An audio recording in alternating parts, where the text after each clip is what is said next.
Hi there, it's Polly here. Yay, with Mr. Snoots. And we are going to do a miniatures game for you because I'm hopelessly besotted with miniatures and will be till the day I die. Now, the first miniatures that I really played was Napoleonics. Why? Because it's so damn pretty. It had no effect on me at all. But problem with Napoleonics is it can be really, really spendy to play because hundreds and hundreds and hundreds of miniatures. You might need to hold down a couple of extra jobs just to be able to afford to play the game. But skirmish games use relatively few miniatures. And actually, a Napoleonic skirmish game is going to look pretty pretty. She drinks. Now, there is a English game design group, Two Fat Lardies. I love the name. Now, it's a joke. That, by the way, is a joke on a cooking show, which was Two Fat Ladies, that ran in the UK. But Richard Clark is the main guy there, and I've met him. He's a riot. All of their games they usually have very tongue-in-cheek British titles, and the writing is always very tongue-in-cheek British. Now, this is called Sharp Practice. Now, it's a black powder skirmish system. Now, I was talking about Napoleonics before. This, as you can tell by the title and indeed by the figures, this was inspired by the Sharp novels by Bernard Cornwell and the Sharp TV series. If you haven't seen the Sharp TV series, it's worth seeing. It's Sean Bean, Who Does Not Die. They're great. They're fantastic. You find them on DVD. They're worth having permanently in your collection. But the books are magnificent. Find the first one, Sharp's Eagle. Right, read that one and then read the next few along, like the first half dozen. Sharp's Eagle through to Sharp's Waterloo. You'll love Sharp's Siege. Arr. But anyway, this was obviously their start to do like a Napoleonic skirmish system, but it's for any black powder. And so they've got rules in here for if you were doing any of the North American frontier wars. What did you guys call it? Well, obviously from King Philip's War through to what do you guys call it? French and Indian Wars. I don't know what these other colonials refer to things as. No, I do actually. It's my specialty. So yes, you can do all that sort of stuff. They've also got rules in there for things like Northwest Frontier and Indian Mutiny. But they've also got the rules in here that cover mini ball weapons and these sorts of things. So you can use it for American Civil War skirmishing, which is actually not something I've seen done much, and I think that should be done. Bear that in mind. And if you don't want to do that, my personal fave of that 1860s period, War of the Triple Alliance. Read up on it. Spectacular. And Perry Miniatures now does a range of, the Great Paraguayan War, War of the Triple Alliance miniatures. So if you want that 1860s stuff, try this. So, on with the game. So, Sharp Practice. What Sharp Practice does is you'll be running forces of maybe a few dozen miniatures each, tops. Their idea of this one is that what's important is what they call big men. There's the soldiers, but the decisions and most of the motivation come from leader figures who push the action onwards. That can be officers and NCOs. So what you're doing is you've got troops, and they can be rated for obviously their weapons and their morale and efficiency. There are some other things that you can get on them. Some of them can be disorderly sorts. They can be, and often these are described in lovely British terms, but they can be weak recruits, like Napoleon's Marie Louises, where he started basically conscripting 14, 15-year-old boys into the ranks, or just, emaciated slaves or, whatever. They can be very aggressive guys. You can get all these additions. You generate big men. You can roll on these lovely charts if you want to create these guys essentially as role-playing game characters. You can generate whole backgrounds and personalities for them just for fun. Because part of, and this is what I've talked about on this channel before, role-playing gaming came from skirmish gaming, and that crossover is still alive and well, and it's what makes skirmish gaming fun, because it's really a role-playing game writ large. So there's this whole thing of what they look like. Are they honourable? Are they chivalrous? Are they a bounder and a cad? Are they a nabob with a huge, illicit fortune behind them? Did they have to make their way up through the ranks and therefore the other officers don't like them? You can roll to see if different big men on your side are rivals or hate each other or are old chums who would never turn and leave each other, so it actually brings some role play into the game. Right, so you create your forces. Now, each unit initially is represented by a blind, which is really an index card, which is just blank. You can move these around, and you can, if you want, if the scenario merits it, have blanks that don't actually represent any troops either, just to add some fog of war. But in essence, each group of guys you have is going to be represented by a blank card until it comes under observation from someone. Or if it fires. If it fires, you instantly put the troops on the board. So what you've got is a deck of cards that you make. You can probably just make them from index cards again. And you write down each unit on it. You write down each big man that you've got in the force. There are some other special cards that you get.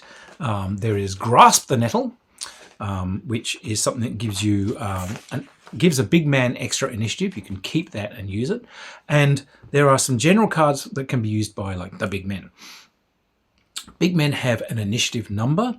You can only use a big man card or a card that is your initiative or less. So you can have cards come out that require more initiative than your character is allowed to use. Or you can have a guy with fair initiative and low initiative cards comes out. You've got that tactical choice. Do I use these to get a little extra something? Or should I leave them so that my lower initiative big men at least have some extra stuff to work on? So there's some tactical choices come in with these cards. In the card deck, there's also Tiffin. This is a British term that many of you might not have heard. Tiffin is basically tea time. Take a rest, have a scone. It's an Indian term, much like Qazi or Nabob. Qazi is actually a Northern Indian term for a throne, which is why British use it as the term for a toilet. These sorts of things. When I was in the army, lipping sideways, by the way, we still called rifles bundus, particularly the older NCOs. It's like, okay, kits on, get your bundus, was, oh, okay, all right. B-U-N-D-O-U-K, bunduch, actually. But anyway, bandu. Done with a terrible Australian accent. Anyway, so when you draw a Tiffin card, end turn, any unit that has not had its turn come up can now do a turn, but that cannot involve movement. It can just fire in place or reload in place or whatever, but it can't move. Cards are shuffled, back you go. So each unit has 2 action dice, usually, that it can use. What you can do with those is move, and you roll an action dice, and that's the number of inches that you move forward. If you are light infantry, you gain extra pips on the dice. If you are going across hard, rough going, you subtract pips from the dice. If you're mounted, you get a ton of extra pips to the dice. You can spend, obviously, 2 dice moving, or 1 dice moving and 1 dice doing something else. Firing will cost you a dice. Reloading will cost you a dice. You can also use dice for spotting. Now, your big men also have dice that they can use, and they can individually spot things themselves. So those blinds I was talking about, they have to be spotted before you can do things like fire upon them. They are automatically spotted if they come within 9 inches of enemy troops, but other than that, you have to roll to spot them. And then if they're spotted, you put the troops on. Harder to spot things if they're in cover, easy to spot them if they're in formation, and automatically spotted if they fire. So you've got to figure out how you're going to use these dice. Now, a lot of the action comes from big men doing things, because when the big man is, he gets an activation, his initiative allows him to activate a number of other units. Now, he has a control radius, which is basically his shouting radius, and that allows him to activate anyone that is within that radius, or a unit that he's sort of attached to. You can have musicians attached.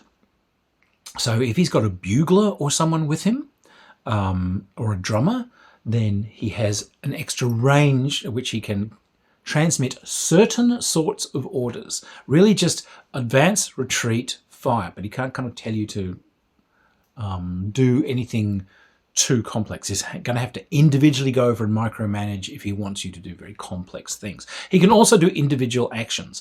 He can streak forward to duel with another big man character. He can fire on his own account. He can fight on his own account. He can burn his initiative dice to whip up frenzy in an attack. So he can, for instance, order a unit to use their dice to charge forward and attack a position, and if he's got initiative left over, he can say, I'm going to add frenzy and enthusiasm to their attack.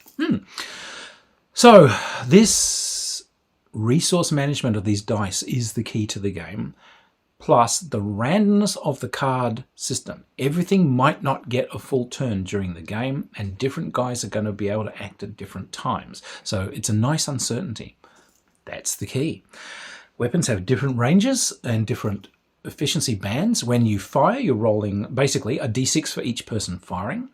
If they're within sort of an effective range, you're rolling a 5 or 6 to hit. Usually, if it's not particularly effective, you're rolling a 6 to hit. If the guys have extra training,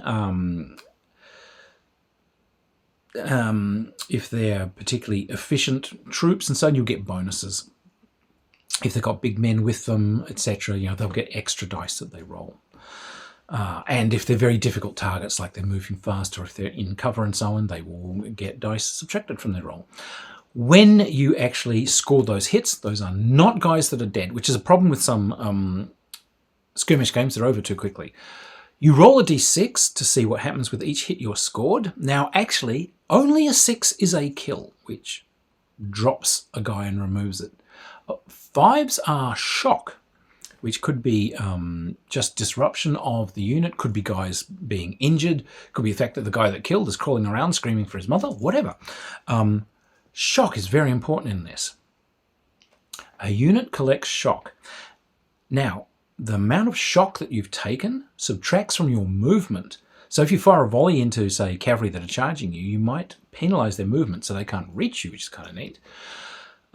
It also subtracts from their melee capability, and it subtracts from their fire. Big men can spend initiative to reduce the shock of a unit. So big part of your thing is stirring the guys on, building up their enthusiasm, keeping them at it. If the shock builds up beyond the number of guys in the unit, then the unit will withdraw and starts fleeing out of combat. You've got to now kind of somehow repair that. So again, it's a very nice system. Easy. You've got formations. You can take these groups, you can put them into larger formations. They get a bonus when they're firing. So if you've got line infantry and you form them into a firing line, then they get bonuses in their attacks and so forth, but they're more ponderous, and it takes a fair bit of initiative to get them in there, because each unit that's joining together into the larger formation, you have to spend an initiative to kind of graft them onto the formation. Your big man is there dressing the ranks and telling these guys to join up, and but if you want, you can have like a firing line holding the fort. You can have scattered cavalry, kind of more like, I don't know, Cossacks rampaging around, or you can form them shoulder to shoulder and charge.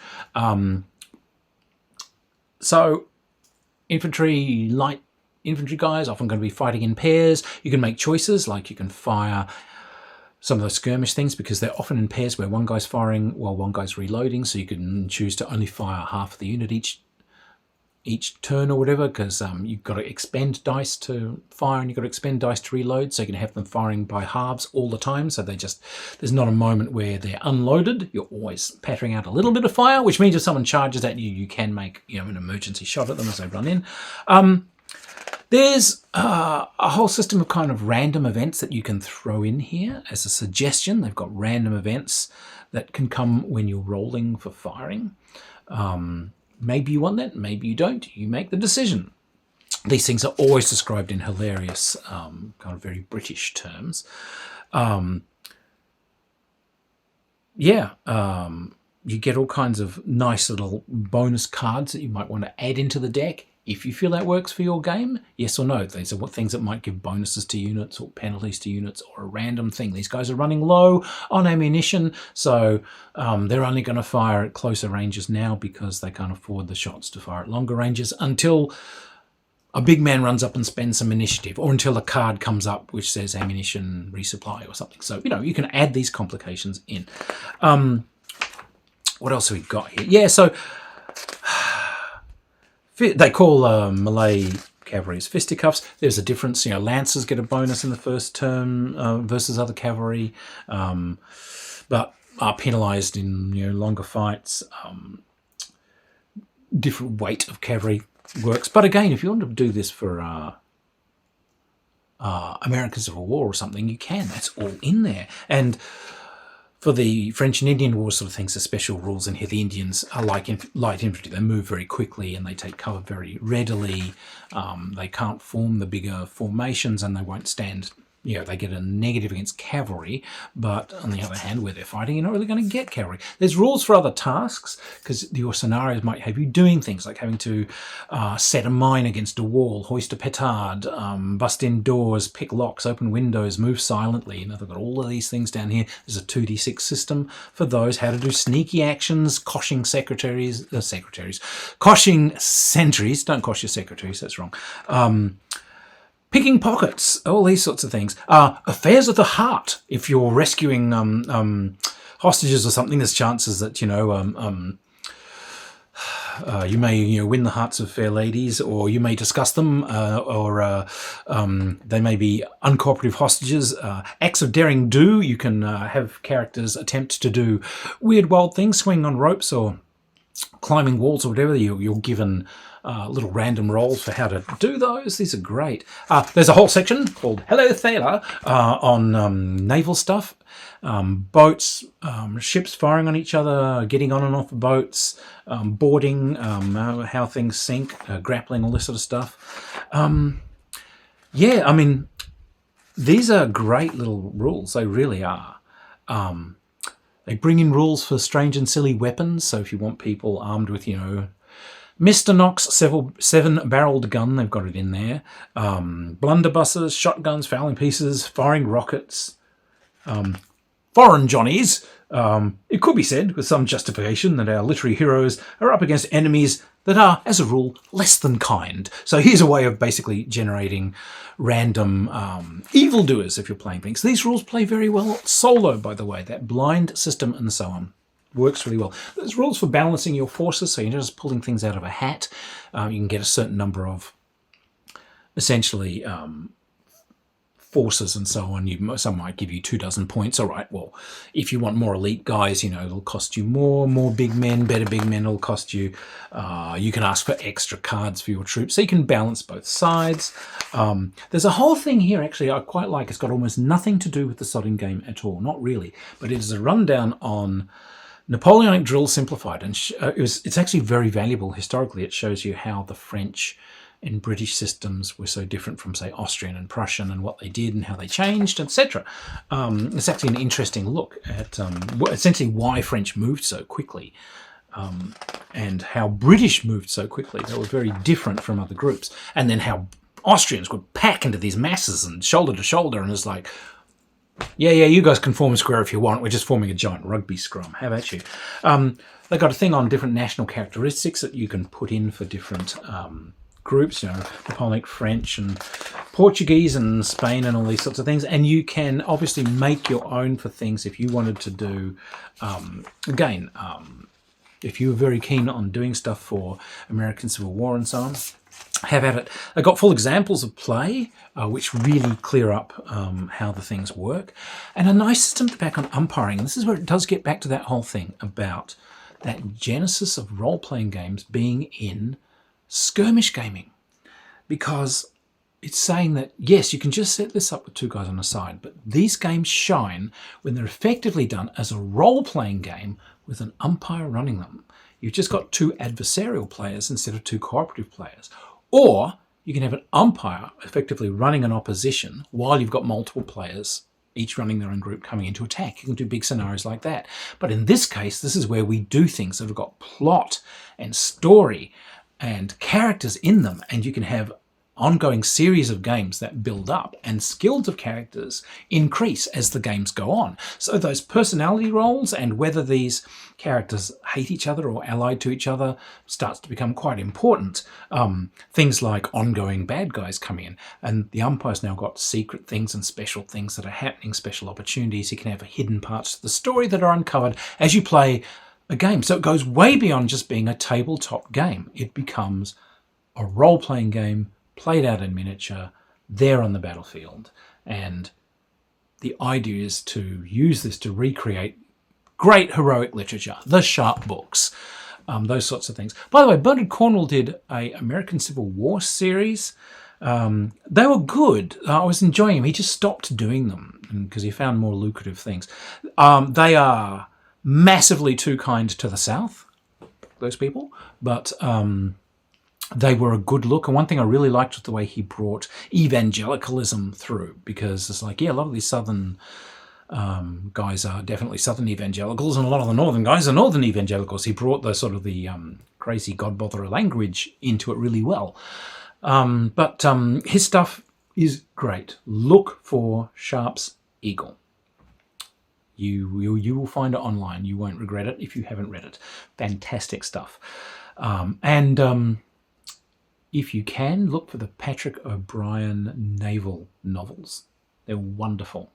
The movie Master and Commander, that is based on a mishmash of several of Patrick O'Brien's novels. But these sorts of heroic literature is what this game is simulating, and it does it well. It does it with humour. The game is very easy to pick up. Like I said, it's those 6 dice rolls and the deck of cards that you make yourself, and those blinds that you spot, so it keeps a lot of guesswork in the game. But those are the strengths of the game. Simple, robust, easy to teach. The role-playing really shines through in it. You're constantly kept guessing, and it doesn't have that kind of mechanical plotting of many games, because that card system adds a lot of guesswork, and managing your cards is a bit of a there's some tactical choices there on whether you're going to hold over cards hoping you get a better one that can add to it, but maybe the turn will end before you get to do, so there's that risk and reward, which is what makes it a game. Resource management, people. Resource management and risk and reward. See? Snoots agrees. And you can play this for all kinds of different black powdery periods. So there's lots of 28mm miniatures out for different periods at the moment, and there are boxes of plastics coming out. So for instance, Perry Miniatures do lots of boxes of 28mm Napoleonics, and they also do, as I said, those the Great Paraguayan War, War of the Triple Alliance stuff as well. But you could be doing this for any kind of tricorn hatted things. You could do this for Napoleonic Wars. This could be skirmishes with all of the really cool La Petite Guerre, say if you're doing 7 Years' War, there were huge clashes with irregular troops and Freikorps between Prussians and French, and Prussians and Russians, and Prussians and Austrians, and Prussians and anyone that would stand still at the time. Really colourful uniforms. So instead of like, and you can put regulars in there as well.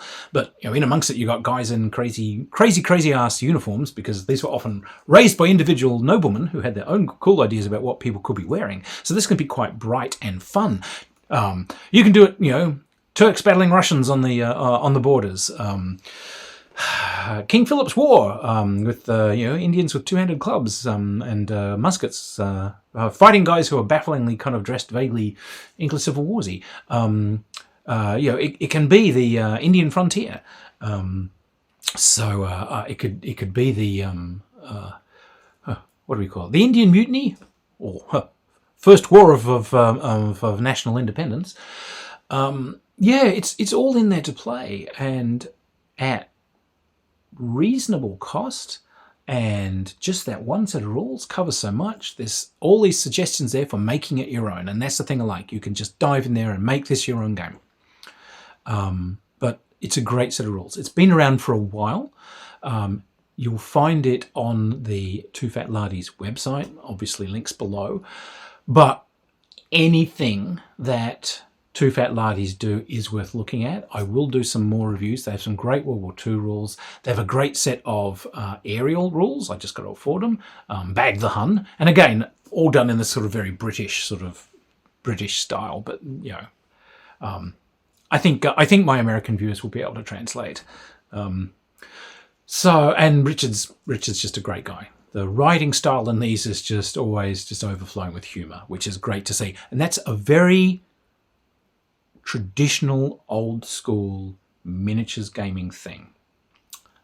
When I've talked about some of these old rules, you'll see a direct lineage with these between some of those wonderful things written by Featherstone and written by Charles Grant. They're very conversational rules. So they're not a heavy read. You're being asked to come along, see someone else's joy and say, yeah, I want to do that. And it is one of those sets of rules that you put it down and it's like, oh my God, I want to play this. Wait, none of my friends are interested. They will be by tonight. So yeah, take a look at them. All right, everybody. I will see you guys around a game table sometime. I hope. Look after yourselves and be kind to one another. Be a great ambassador for gaming. And I hope we will meet each other around a games table sometime soon. Cheers, everybody. Bye from me. Bye from Mr. Schnoots. Cheers.